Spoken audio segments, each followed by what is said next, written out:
ज्योति, ए ज्योति, 12 साली 12। हाँ आई। अरे क्या? अरे तुम्हें जरा सी भी शर्म आती है या नहीं? अब घर में दारू पी कर आए हो तुम? तो तू मुझे कल सिखाएगी? हाँ साली, अपनी ना औकात में रह, समझ आ रही है? ये मेरा घर है, मैं यहाँ चाहूंगा तो शराब पीऊंगा, सिगरेट पीऊंगा, जुआ खेलूंगा, याशी करूंगा। तू होती कौन है मुझे रोकने वाली? हाँ देखो ऐसा है, मैं पहले बता रही हूँ, अगर तुम शराब पियोगे ना तो इस घर में नहीं आओगे। तू मुझे मेरे घर में आने से रोकेगी? हाँ, ये घर ना मेरा है। तू सिर्फ इस घर में दिखावे की बीवी है मेरी। मैं तुझे अपनी पत्नी नहीं मानता। अरे यार तुम देखो तो, पहले तुम शराब घर के बाहर पीते थे और आज तुम घर के अंदर आए हो शराब पीकर। लेकिन तुम्हें जरा सी भी शर्म नहीं आती? इस तरह से अगर तुम शराब पीते रहे तो ऐसे तो हमारा रिश्ता बर्बाद हो जाएगा। तो ये रिश्ता रखना भी कौन चाहता है? हाँ, मैं तो चाहता हूँ ये दिखावे का रिश्ता ना ये खत्म हो जाए। और मुझे मिला ही क्या है तुझसे शादी करके? एक वो स्प्लेंडर मोटरसाइकिल, ये घर, ये गाड़ी, सब अपनी कमाई से लिया है मैंने, अपनी मेहनत से खरीदा है, किसी के बाप ने नहीं दिया है मुझे, समझ रही है? इसलिए तू तो मुझे अकल मत दे।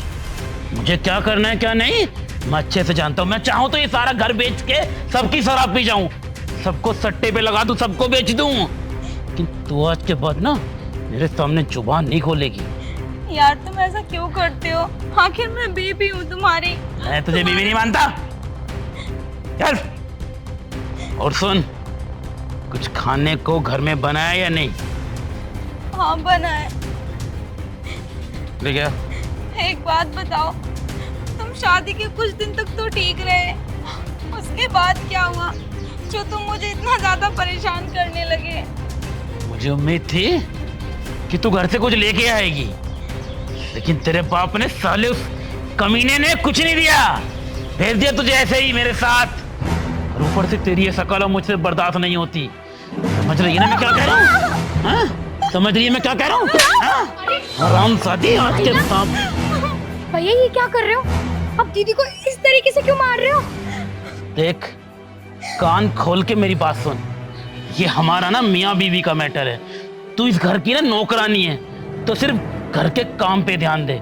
मैं इसके साथ क्या करता हूँ क्या नहीं, ये सिर्फ मैं तय करूंगा। समझ तू? हाँ भैया भैया बहुत गलत कर रहे हो आप, ऐसे कौन मारता है? मैंने तुझे बोला ना, निकल यहाँ से, निकल, बोला ना, आउट।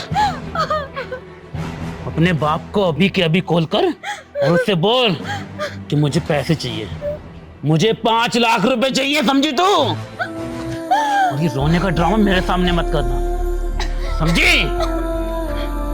साली कुतिया। दीदी आप ठीक तो हो ना? भैया आपको ऐसे क्यों मार रहे थे दीदी? जब देखो बस एक ही बात कहते हैं कि मैं उनकी मनपसंद का दहेज नहीं लेकर आई, उन्हें मेरे पिताजी से कार चाहिए थी, लेकिन उस टाइम पिताजी को बिजनेस में लॉस हो गया था, वो उन्हें मनचाही कार नहीं दे पाए। बस इसी बात को लेकर वो मुझे इतना मारते हैं और टॉर्चर करते हैं। चलो आप अंदर चलो, कभी भैया फिर आ जाए।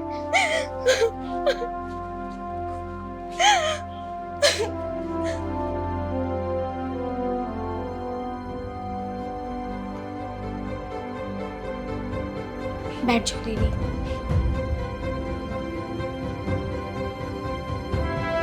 अच्छा दीदी, मैं आपसे एक बात पूछूं? पूछो शीला। भैया ऑफिस से इतने लेट क्यों आए और आकर फिर चले गए? पता नहीं मुझे।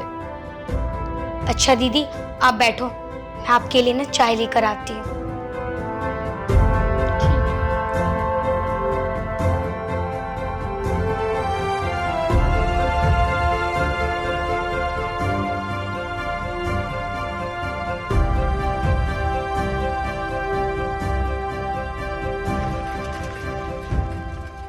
दीदी ये लो चाय। आप रो क्यों रही हो?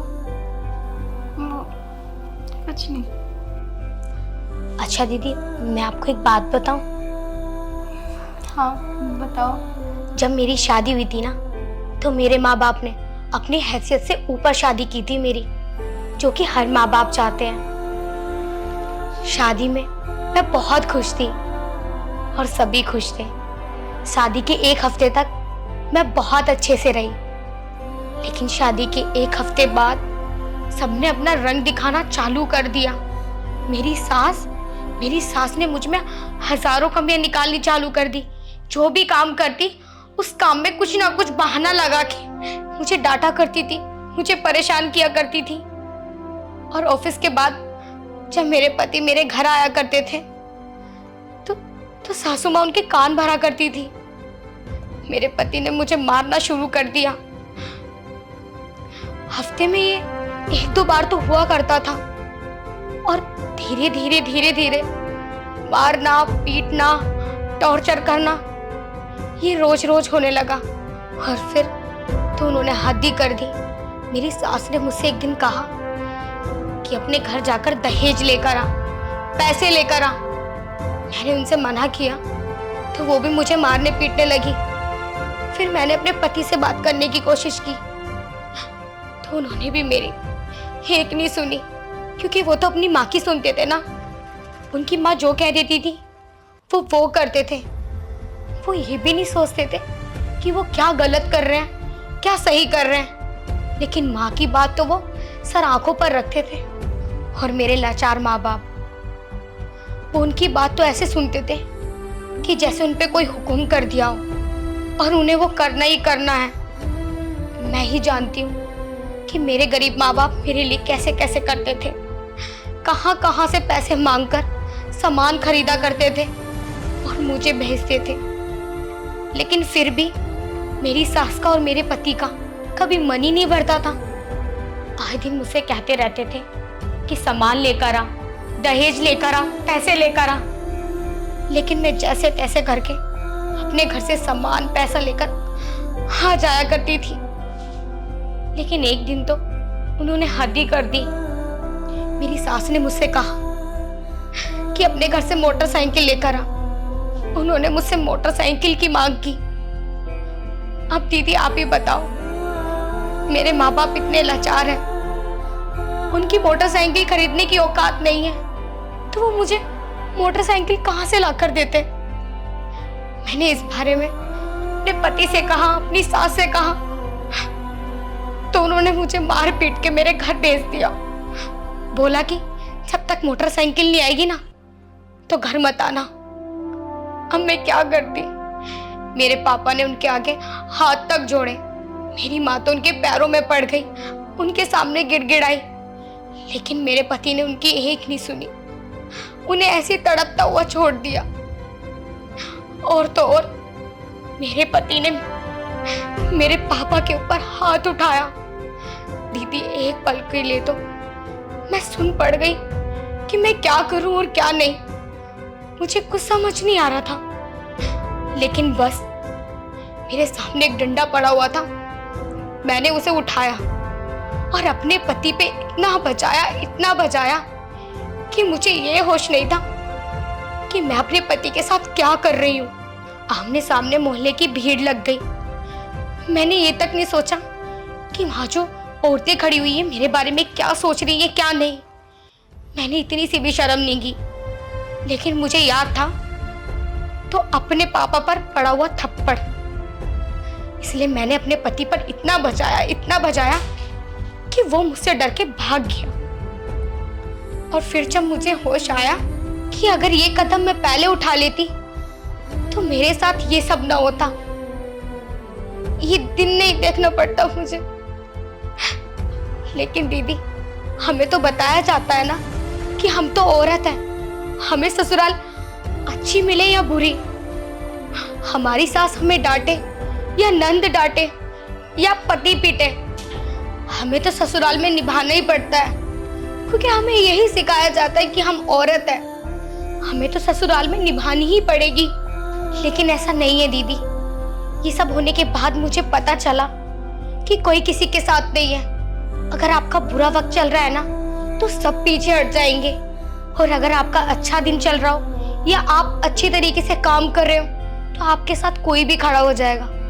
लेकिन अब मुझे इस चीज की परवाह नहीं है कि मैं क्या सही कर रही हूँ क्या गलत कर रही हूँ। मैं जो कर रही हूँ सो कर रही हूँ। अब मुझे किसी भी चीज की परवाह नहीं है।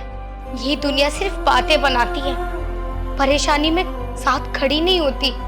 जब मेरे साथ ये सब बीती ना, मुझे इस चीज का एहसास तब हुआ। लेकिन अब जब मैं उनसे सबसे दूर हूँ, अकेली कमा रही हूँ, खा रही हूँ, तो मैं चैन से अपनी जिंदगी तो जी रही हूँ। लेकिन ये सब तुम मुझे क्यों बता रही हो?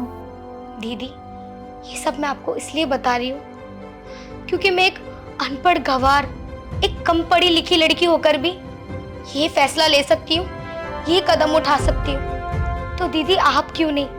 आपको पता है ये सब होने के बाद भी जब मैं अपने ससुराल से अपने घर गई तो मेरे माँ बाप ने बोला कि तू यहाँ पर क्यों आई है?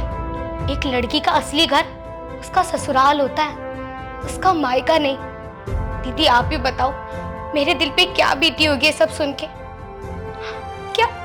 क्या मैं उनकी लड़की नहीं हूँ? क्या मैं उस घर में पली बड़ी नहीं हूँ? क्या मैं अपनी ससुराल में जवान हुई हूँ क्या? मुझे इतना बुरा फील हुआ दीदी कि मैं आपको बता नहीं सकती। अपने ससुराल में मैं 2-2 रोटियों के लिए तरसती थी, लेकिन आज मैं खुद कमाती हूँ, घर घर में काम करती हूँ और रात को खाना बनाकर चैन की नींद सोती हूँ। आज मेरे दिल को बहुत सुकून है। मैं अकेली तो हूँ लेकिन अपने दम पर हूँ, खुश हूँ, उस बेचैनी में नहीं हूँ। इसलिए दीदी आप भी मेरी बात मानो, ऐसे घुट घुट कर मत जियो। आप तो एक पढ़ी लिखी लड़की हो ना, आप तो इतनी समझदार हो, फिर भी आप इतना कुछ झेल रही हो। दीदी मैं तो एक ही बात कहूँगी, तुम बहुत पढ़ी लिखी हो, समझदार हो, अपने फैसले खुद ले सकती हो। अपने पति को समझाओ और अगर ना माने ना तो ऐसा कुछ करो कि उन्हें फील हो कि वो कितना गलत कर रहे हैं तुम्हारे साथ और वो ठीक रहने की कोशिश करें। मुझे नहीं लगता कि वो मेरे साथ ठीक रह पाएंगे या उन्हें अपनी गलती का एहसास होगा। तुझे पता है शुरू में ना वो मुझे बहुत अच्छे से रखते थे, लेकिन फिर से वो मेरे साथ ऐसे ही करने लगे। अब तू ही बता मैं क्या करूं, क्योंकि मेरे बस की नहीं है इस तरह की जिंदगी जीनी। तो मुझे एक बात बता, तूने इतना सब कुछ किया, तेरे अंदर इतनी हिम्मत कहाँ से आई? बस दीदी पता ही नहीं चला, वो वक्त ही ऐसा था कि कब हिम्मत आई और कब चली गई। अच्छा दी मैं चलती हूँ, कभी भैया आ जाए और तुम पे फिर गुस्सा करे मेरी वजह से। अपना ध्यान रखना और जो मैंने आपसे कहा था ना उसके बारे में थोड़ा सोचना। मैं चलती हूँ।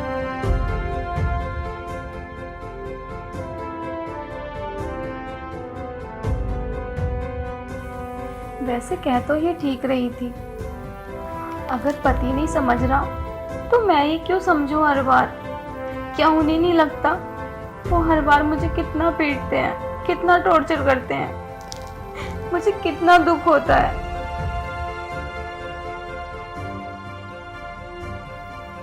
अब मैं शांत नहीं बैठूंगी, बस अब मुझे अपने लिए आवाज उठानी ही होगी।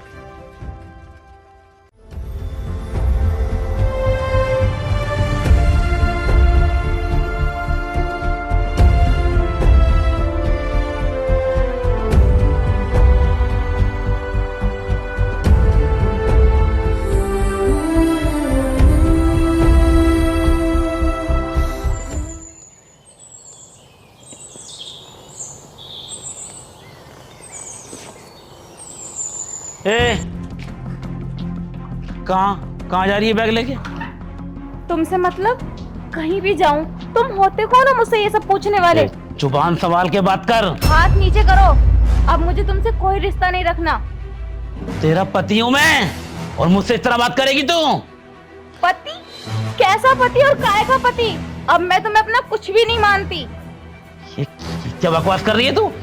तुझे किसने भड़काया है क्या मेरे खिलाफ? हाँ, किसने भड़काया तुझे बता? मुझे कौन भड़काएगा? मेरी आंखें नहीं है क्या या मैं कुछ देख नहीं सकती? बस बहुत हो गया, और बहुत सह लिया मैंने तुम्हारी टॉर्चर, अब नहीं सहूंगी। ओ, तो अब गूंगी भी बोल पड़ी, अब गूंगी की भी जुबान निकल आई। ये जुबान काट के ना कुत्तों को खिला दूंगा। चल अंदर बैठ। बकवास करने की जरूरत नहीं है, अब नहीं चलूंगी तुम्हारे इशारों पे। आई बात बोला ना अंदर बैठ। हाथ छोड़ो चल मेरा। अंदर, मैंने अंदर तो- चल। हाथ छोड़ो मेरा। तूने मेरे ऊपर हाथ उठाया? क्यों उठा नहीं सकती क्या? जब तुम मुझ पे उठाते हो तब तुम्हें बुरा नहीं लगता। आज मैंने तुम्हारे ऊपर हाथ क्यों उठाया? तुम्हें बुरा लगा? सोचो, जब तुम मुझे मारते हो, मुझे टॉर्चर करते हो, तो मेरे दिल पे क्या बीतती होगी। अरे मैं चुप रह रही थी, इसका मतलब ये नहीं कि मैं कुछ नहीं कह सकती। मैं सब कुछ कह भी सकती हूँ और कर भी सकती हूँ। मैं चुप थी तो बस हमारे रिश्ते की वजह से, कि हमारे रिश्ते में कोई दिक्कत ना आए, कहीं हम अलग ना हो जाएं। पर ये बात तुम्हें नहीं दिखी ना, तुम तो मुझे कमजोर समझ रहे थे। लेकिन हाँ, एक बात ना तुम हमेशा याद रखना, औरत कभी कमजोर नहीं होती।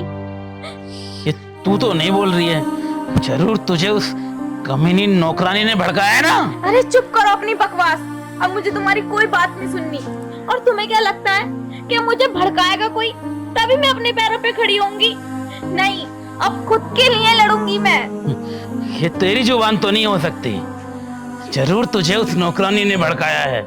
अरे जो लड़की अपना घर तक नहीं बसा पाई, अपने पति को छोड़ दिया उसने, वो तुझे क्या शिक्षा देगी? और तू उसकी जुबान बोल रही है? 4 दिन बाहर रहेगी ना, पता चल जाएगा कि मर्द का होना कितना जरूरी होता है, और बाहर के मर्द कैसी कैसी गंदी नजर रखते हैं औरतों पर। तू अभी मेरे पास है ना, इसलिए तुझे मेरी कदर नहीं हो रही है। हरामजादी, इसलिए बोलता हूँ मत जा यहाँ से, समझ रही है? ये बैग अंदर रख। अब मैं यहाँ 1 मिनट नहीं रुकूंगी। अब मैं तुम्हें छोड़ रही हूँ, समझे तुम? और क्या बोल रही हो कि मेरे जैसा पति? अब मुझे तुम्हारे जैसा पति चाहिए भी नहीं।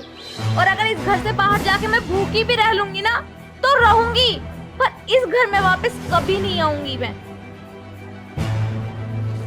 सोच ले, अभी भी वक्त है, ये फालतू का ड्रामा मत कर। मैंने ये कदम बहुत सोच समझ के उठाया है, और हाँ, अगर ये कदम मैंने पहले उठाया होता ना तो मैं इतनी जिल्लत भरी जिंदगी ना जीती। अरे जा, मुझे किसी की जरूरत नहीं है, नहीं है मुझे किसी की जरूरत। मैं अकेला रह लूंगा, अकेला ठीक हूं मैं, नहीं चाहिए मुझे कोई बीवी।